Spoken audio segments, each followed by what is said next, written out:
जय भारत, मैं Amreen Khan. Aurangabad update UCN TV channel में आपका स्वागत है। आइए डालते हैं एक नजर आज की ताजा खबरों पर। स्वच्छता अभियान हो रहा है हमारे शहर में नाकामयाब। शहर के वीआईपी एरिया में दिन रात फैल रही है गंदगी। कब जागेंगे नेता और अधिकारी? कंत्राटी भर्ती का जीआर रद्द होने से हुई लोकशाही की जीत। क्रांति चौक पर जल्लोष।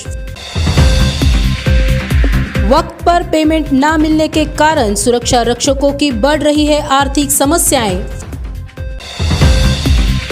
पुलिस स्मृति दिन के अवसर पर मुख्यमंत्री तथा उप मुख्यमंत्री ने पुलिस स्मृति स्तंभ को अभिवादन करते हुए शहीद जवानों को दी मान वंदना। महिलाओं को आत्मनिर्भर बनाने के लिए दुआ फाउंडेशन की ओर से सिलाई मशीन का हुआ वितरण। मनपा के सामने आने वाले समय में पानी प्रश्न होगा गंभीर। हरसुल तालाब के पानी की घट रही है मात्रा। शहर का collector office area VIP area माना जाता है। इस एरिया में कलेक्टर ऑफिस है, महानगर पालिका कमिश्नर का निवास स्थान है और वहीं पर पुलिस चौकी भी है। इस एरिया में महिलाओं का भी आना जाना लगा रहता है। पुलिस चौकी के पास ही बनी गई लाइट की डिब्बी को सुरक्षा गेट नहीं बिठाया गया। इस कारण वहां राह चलते लोगों ने गंदगी करने के लिए इस्तेमाल करना शुरू किया है। हमारे देश में स्वच्छता अभियान जोरों शोरों से शुरू होने के बावजूद इस तरह हो रहे गंदगी को बंद करने का काम अधिकारियों के साथ आगे बढ़कर नेताओं ने भी करने की आवश्यकता है। कि बड़े बड़े लीडर वहां से गुजर रहे हैं, उनको ये दिख रहा नहीं है क्या कि महिला खड़ी रह रही है, महिला वहां खड़ी है, उसके सामने ही बाजू में डीपी है, डीपी के पास जाके लोग पेशाब कर रहे हैं। ये तो उनको दिख रहा होगा, चलो वो नहीं देख रहे। जहां से स्वच्छता की बात करते हैं, बड़े बड़े अभियान चला रहे हैं लोग, वो साफ सफाई लेके, मैंने पिछली बार भी बोला था कि वो झाड़ू ले रहे, पोछे ले रहे, जा रहे बड़े साफ सफाइयां करते हुए, उनको ये नहीं दिख रहा कि महिला वहां खड़ी है और वहां पे लोग पेशाब कर रहे हैं। पहला मेरा सरकार से एक ही बोलना है, पहले सब तरफ ध्यान दो, बाद में बड़ी बड़ी बातें करो। लीडर लोगों का वही चल रहा है, बस ये करो वो करो। अरे महिला के बारे में सोचो, साफ सफाई करनी है तो ऐसी जगहों पे जाके देखो जहां महिला खड़ी है, आने जाने वाली बच्चियां खड़े हैं।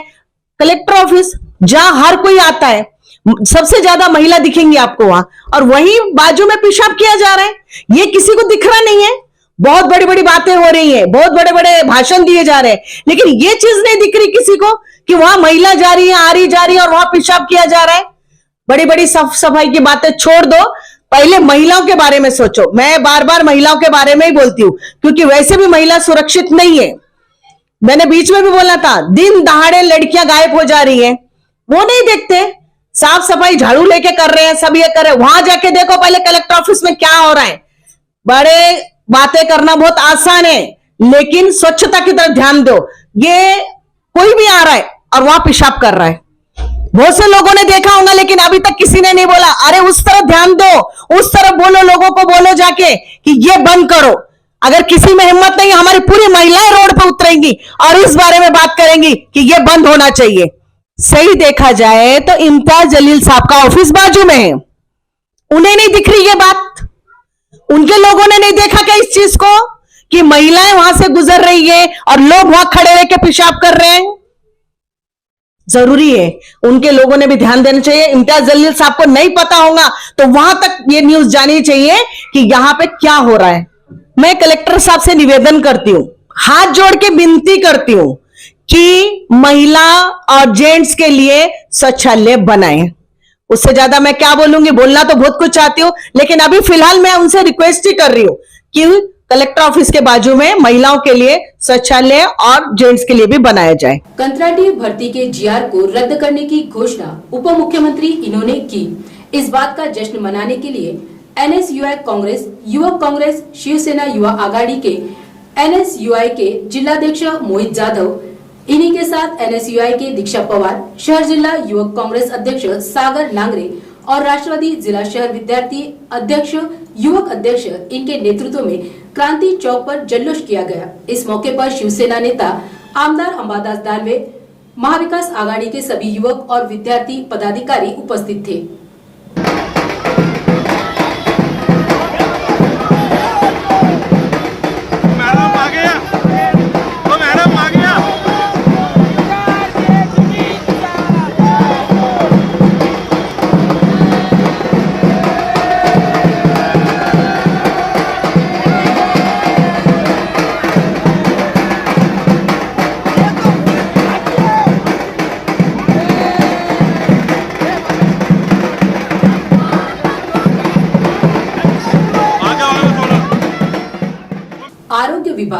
जालना जिला तथा तालुका स्तर पर कार्यरत सुरक्षा रक्षकों का वेतन हर बार 5 से 6 महीने तक अदा नहीं किया जाता। इस कारण सुरक्षा रक्षकों को आर्थिक परेशानियों का सामना करना पड़ता है।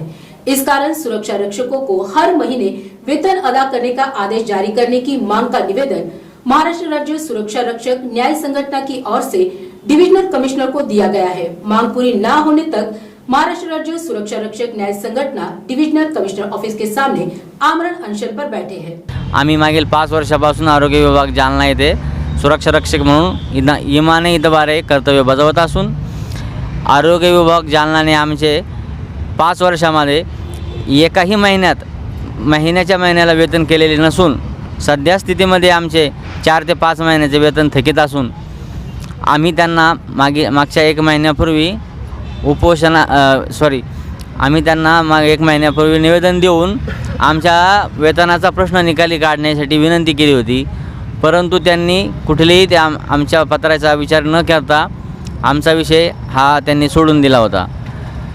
तर आम्ही 20/10/2023 म्हणजे आज उपोषणाचा दुसरा दिवस आहे। आम्ही उपोषण करतोय। तर साधारण दुसरा दिवस असताना सुद्धा कुठल्याही अधिकाऱ्याने आमच्याकडे लक्ष दिलेलं नाही आहे। आमचं उपोषण हे तसं सुरू आहे आणि अधिकाऱ्याने सरळ आमच्याकडे दुर्लक्ष केलेलं आहे। आज मंडळाचे सचिव माननीय मुंडे साहेब हे उपायुक्त यांचं पत्र घेऊन माझ्याशी आत्ता 1 तासापूर्वी भेटायला आले होते आणि त्यांनी असं सांगितलं आहे मला की येणाऱ्या 25 तारखेला आरोग्य विभागाच्या संबंधित अधिकाऱ्याशी मीटिंग आयोजित केलेली आहे आपल्या संदर्भात चर्चा करण्यासाठी। जर मागणी आमची ह्या उपोषणाच्या आता 1 बुधवारपर्यंत जर आमची मागणी पूर्ण झाली नाही तर या उपोषणाला आम्ही वेगळं स्वरूप देणार आहोत। जसं की आमच्या कुटुंबाला आम्ही इथं बोलवणार आहोत। आमच्या घरच्या सर्व महिला, लहान मुलं, बाळं जसे पण ते घरी वेतन नसल्यामुळे हालापेष्टा सहन करताचे, तर त्यापेक्षा त्यांना इथंच बोलून घेऊन आमच्याजवळ बसलेलं घरी काय आणि इथं काय, त्यामुळे पुढचं आमचं ते नियोजन असणार आहे। राष्ट्र रक्षक सुरक्षा का जो आंदोलन अभी चालू है, इस धरती पे हमने इनको रिपब्लिकन पार्टी ऑफ इंडिया के ऊपर वती से हमने इनको जाहिर पाठिंबा दिया है और इनकी त्वरित इनकी जो मांग है, इनके बाल बच्चे जो भूखे आज घर में मर रहे हैं, इनके इतने हाल अपेष्टा है, ये वंचित पीड़ित हो चुके हैं। अगर इनका आंदोलन इन्होंने दखल नहीं लिए आंदोलन के माध्यम से, तो रिपब्लिकन पार्टी के ओर से हमारे मराठवाड़े के नेता आज इधर सुनील जी खरात हाजिर है, विलास साळवे है और मैं स्वतः जयनाथ नाथाजी बोर्डे जिला कार्याध्यक्ष, हम इनको जाहिर पाठिंबा घोषित कर रहे हैं और इनके लिए चाहे कुछ भी हो जाए हमारे संगठन के वती से हम ये उग्र स्वरूप से इतना आंदोलन छेड़ेंगे कि जेने करून इनके खाते पे त्वरित रकम अदा किया जाए। ये हमारी रिपब्लिकन पार्टी ऑफ इंडिया के वती से हमारी मांग है। और A to Z सिलाई मशीन सेल्स एंड सर्विसिंग अपने शहरवासियों के लिए ले आया है दशहरा स्पेशल ऑफर। आपके पास की पुरानी सिलाई मशीन ले आइए और हमारे पास से नई सिलाई मशीन ले जाइए। जल्दी करें, हमारा पता है A to Z सिलाई machine sales and servicing, Roxy cinema corner, Paithan gate. Reliable internet की है तलाश? तो जुड़िए UCN ब्रॉडबैंड के साथ, जहां मिले आपको 10 Mbps से 1000 Mbps हाई स्पीड इंटरनेट। शुरुआती पैकेज सिर्फ 250 रुपए से। पर चलाना है घर का हर डिवाइस एक ही स्ट्रीमलाइन कनेक्शन के साथ, तो सजेशन है हमारा, चुनिए minimum 100 Mbps truly unlimited plan. Choice आपकी, सर्विस हमारी। UCN broadband, let's get connected. Police स्मृति दिन के अवसर पर मुख्यमंत्री एकनाथ शिंदे तथा उप मुख्यमंत्री देवेंद्र फडणवीस इन्होंने आज सुबह नायगांव पुलिस मुख्यालय के पुलिस स्मृति स्तंभ को पुष्पचक्र अर्पण करते हुए अभिवादन किया। अपना कर्तव्य बजाते हुए शहीद हुए पुलिस अधिकारी जवानों को इस मौके पर मानवंदना दी गई। शहर में दुआ फाउंडेशन की ओर से शहर की महिलाओं और लड़कियों के लिए उन्हें स्वावलंबी बनाने के लिए मेहंदी क्लासेस, सिलाई क्लासेस लिए जाते हैं। हाल ही में सिलाई क्लास की बैच पूरी होने पर 50 सिलाई मशीन खासदार इम्तियाज जलील इनके हाथों दी गई। दूसरी बैच में 350 महिला तथा लड़कियों ने एडमिशन के लिए फॉर्म भरे हैं। ये महिलाएं और लड़कियां इससे अपना व्यवसाय रोजगार खुद शुरू करके अपने और अपने परिवार की आर्थिक सहायता कर आत्मनिर्भर बन सकती है। ख्वातीन की बाज़ाब्ता तौर पे सिलाई की क्लासेस जिसमें कपड़ों की कटाई और सिलाई का हुनर आरास्ता किया जाता है, जिसकी ख्वातीन अपने मर्दों के साथ कांधे से कांधा मिलाकर घर के अखराजात पे अपना फर्ज अदा करें, ये काबिलियत रखती है। अलावा के अपने बच्चों की तालीम भी अपनी मर्जी के मुताबिक अच्छे से अच्छे स्कूल में करवा सकती है, जो कि हर वालिद की ख्वाहिश होती है।